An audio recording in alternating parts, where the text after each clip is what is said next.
So what we had read in section 4 from Hume was basically posing the problem of induction.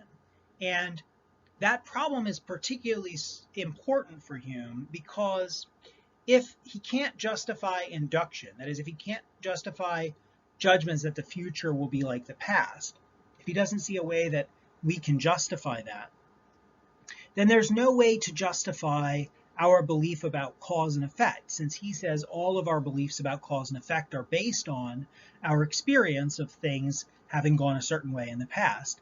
And if we can't justify our beliefs in cause and effect, then we can't justify our beliefs in any matter of fact, because every matter of fact, every belief we have about things out in the world being a certain way, rely on our reasoning about relations between causes and effects. We think that things are out there because we're seeing some effects of them, and we're inferring that there must be a cause of those effects.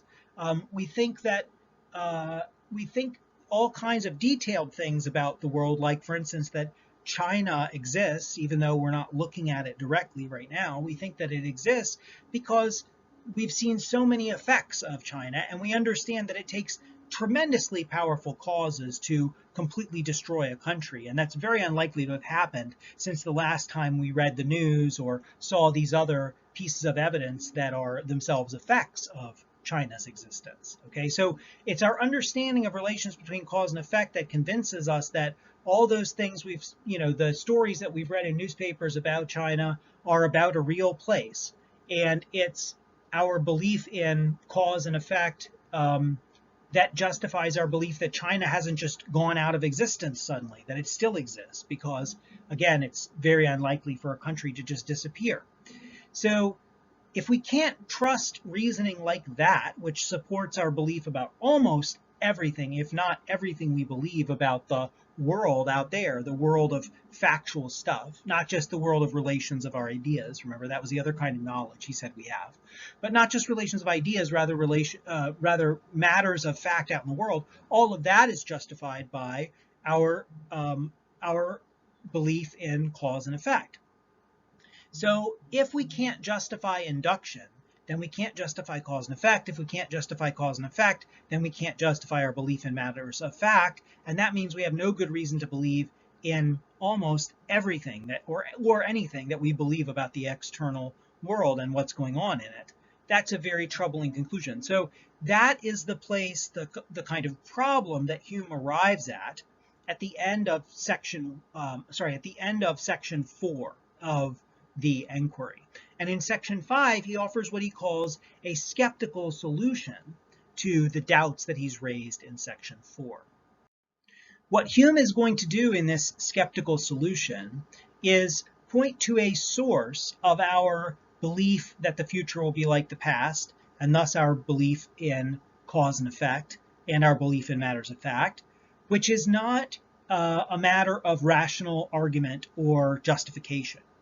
He's basically offering something that would be an explanation of why we believe that the universe or the world that we interact with and experience is organized according to cause and effect, and why we follow the principles of cause and effect, or why we use ideas about cause and effect in our own reasoning and our own decision making. But it's not going to serve as a justification for our beliefs. In other words, it's not something that's going to count as a rational argument that our belief in induction or cause and effect or matters of fact makes sense. Hume is basically going to say, we have no way of justifying this or explaining why this makes sense.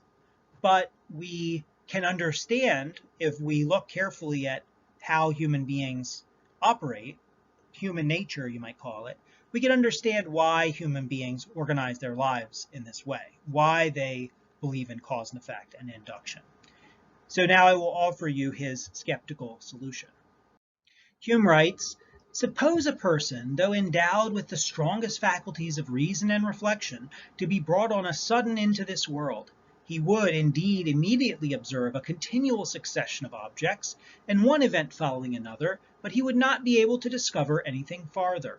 He would not at first, by any reasoning, be able to reach the idea of cause and effect, since the particular powers by which all natural operations are performed never appear to the senses. Nor is it reasonable to conclude, merely because one event in one instance precedes another, that therefore the one is the cause, the other is the effect. So the point here is, it's kind of a thought experiment. Hume is asking you to imagine someone who's suddenly brought into the world, has really strong rational faculties, that is, ability to reason and question and lay out deductive arguments, be able to critically examine their ideas. Imagine that person suddenly brought into the world. What would they experience? And Hume says they would not experience an ordered world. They would experience just one thing happening after another, and none of it would make any sense.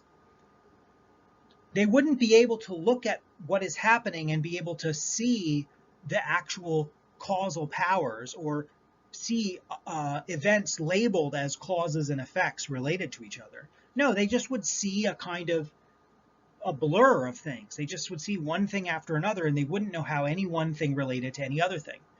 The only thing that gives us that sense of things being related, Hume says, is experience. So we have to learn more about what that is now. In a word, such a person without more experience could never employ his conjecture or reasoning concerning any matter of fact, or be assured of anything beyond what was immediately present to his memory and senses. So, in other words, such a person brought into the world immediately, without being able to rely on their experience at all, would just see a sequence of objects, a sequence of events with no relation to one another. And so it wouldn't make any sense for that person to believe anything definite about the world. There would be no order to what they were experiencing. Suppose again, Hume writes, that he's acquired more experience and has lived so long in the world as to have observed familiar events or objects to be constantly conjoined together. What is the consequence of this experience? He immediately infers the existence of one object from the appearance of the other. Yet he has not by all his experience acquired any idea or knowledge of the secret power by which the one object produces the other, nor is it by any process of reasoning he's engaged to draw this inference. But still he finds himself determined to draw it, and though he should be convinced that his understanding has no part in the operation, he would nevertheless continue in the same course of thinking. There is some other principle which determines him to form such a conclusion. So again, Hume is describing that if this person were to experience for a little while this world that at first was completely chaotic to them, they would start to notice that things are, as Hume puts it, constantly conjoined together sometimes, that some events always go along with other events. Smoke and fire, for instance. Later, Hume will put that in a little bit more relaxed way. It doesn't always have to be constant conjunction. It can just be more than average conjunction or very frequent conjunction. But what Hume is looking for now is, what is the principle that explains that this person, after observing events constantly going together, begins to expect those events to go together? Okay, what is the principle? It's not something rational, and it's not that the person has discovered something about the world, a secret power. They haven't discovered some hidden principle at work that connects these things. So what is it that leads this person to believe that in the future events will continue to be conjoined in these ways? This principle, Hume says, is custom or habit. So two different words for the same thing.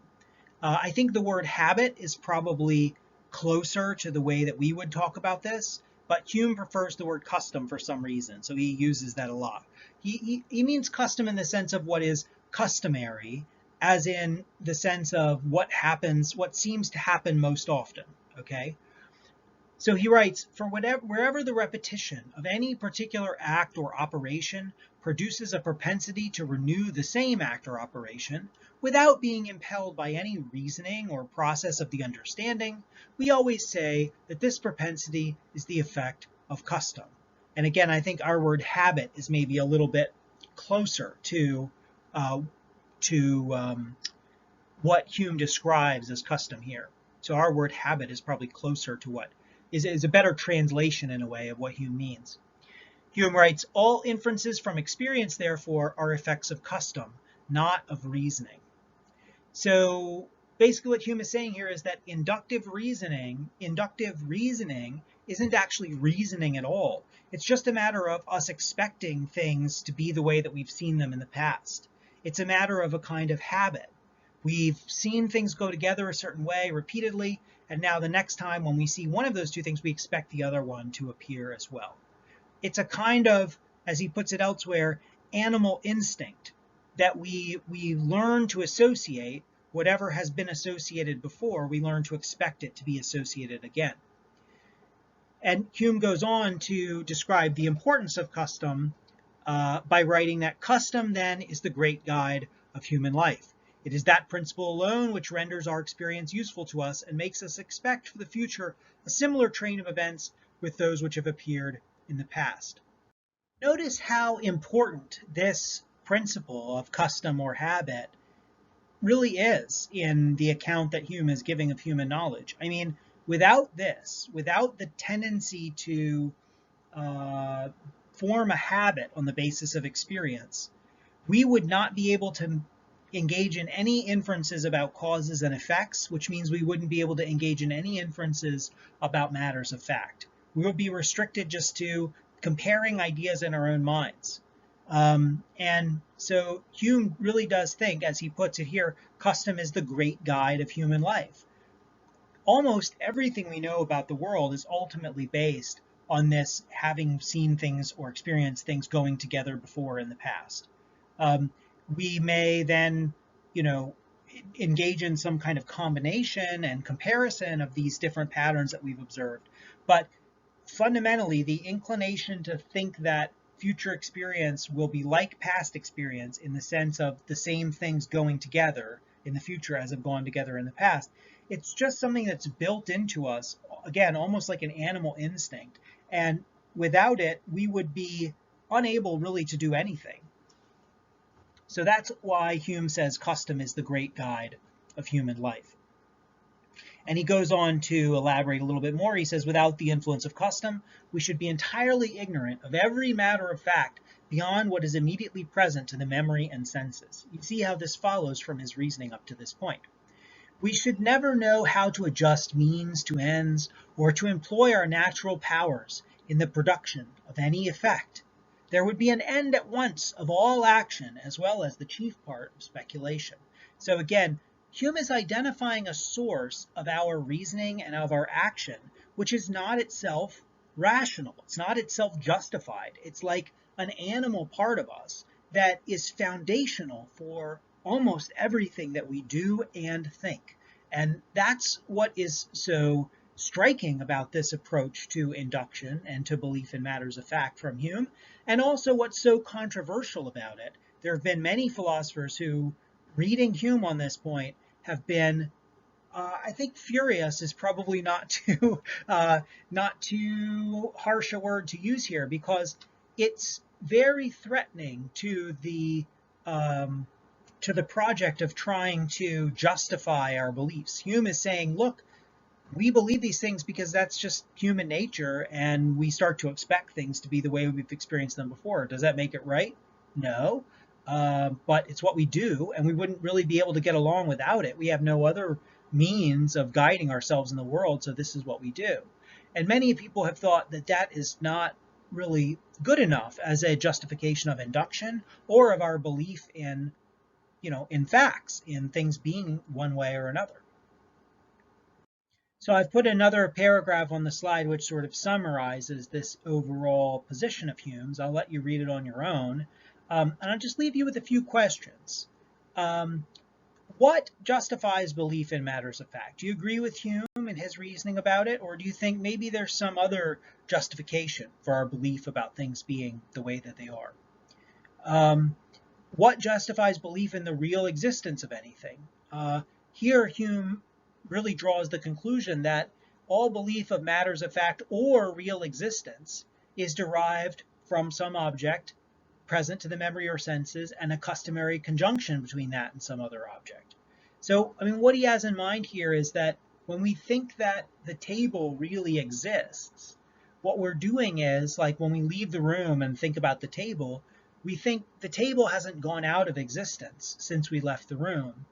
Why? Because we constantly have seen things like tables not just evaporate. When they're there 1 minute and we walk away and we come back, they're still there. And it's that pattern of experience that leads us to be confident that the thing really exists. What does it mean to say that anything exists, except to say that we believe that we can continue to experience it, or we believe that it's tied in with other, it's tied in through kinds of causes and effects in such a way that it's not going to just disappear. How could we have a belief about existence of anything except by reasoning through cause and effect? And if Hume is right, then we only have that through an experience of customary conjunction of our experiences. So I ask you, what justifies belief in the real existence of anything? If Hume is wrong, then what do you say is the right account of this? What, if anything, justifies belief in cause and effect? Do we have any good reason to believe in that? We'll talk about that more soon when we discuss Hume's views on causation. And then finally, what, if anything, justifies belief in causation? So I'm doing something here that I've done before, which is just to pose some really big philosophical questions that are raised.